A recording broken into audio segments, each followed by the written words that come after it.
the street children and the young people. And this is the result of the armed conflict that has been in the region. According to the statistics that you've got, Madam Speaker, so far we have about 2,000 street children and young people who are stranded in the streets, snatching women's handbag, grabbing money around in the local markets around.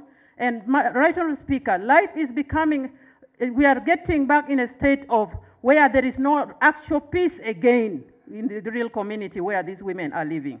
So we need to deal with how to address the questions, the plight of these children who are living in the street, Madam Speaker. I want to implore Parliament and Your Excellency the President to ensure a special program for these street children in Gulu and the neighboring districts of Gulu City to settle down the children who are in the street. Right, Honourable Speaker. Secondly, there are special programs of government coming in the area, but of course when you look at the impact and how they are being received by the community, there's a lot of gap. This is coming because of mindset problem. Right, Honourable Speaker, many people have talked about the question of mindset. What is bringing this? This is a result of the armed conflict. After the war, they brought in the program of PRDP, but PRDP had the component of ensuring that we address the question of psychosocial support.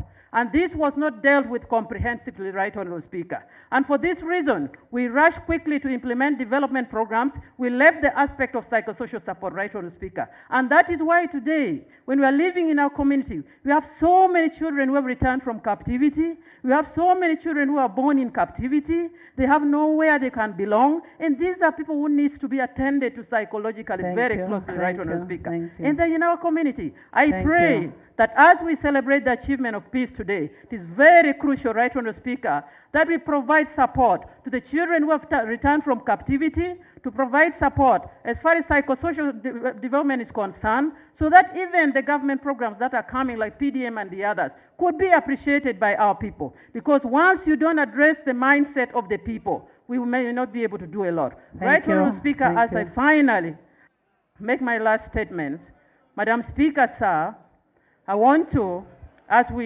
Madam Speaker, as we celebrate the peace that has been ushered in by the President and the contribution of the UPDF in bringing the peace, it is very important that we look at the impact of the armed conflict that has been so devastating in the region and design special affirmative action programs that can deal with it. We have vast land, but the utilization of the land per household, land holding is 10 acres to 12 acres, 15 acres, but usage is only 3 acres.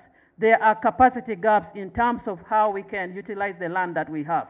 These are results of the armed conflict. I pray, Madam Speaker, that colleagues do support the motion that has been raised by my honourable colleague, that we do appreciate the President and the UPDF in bringing peace in this part of the region. I beg to submit. Thank you, Honourable Lamwaka.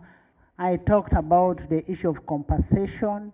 I talked about the issue of the land, and where I said I will hand over the memorandum to the President, because these are issues that must be handled.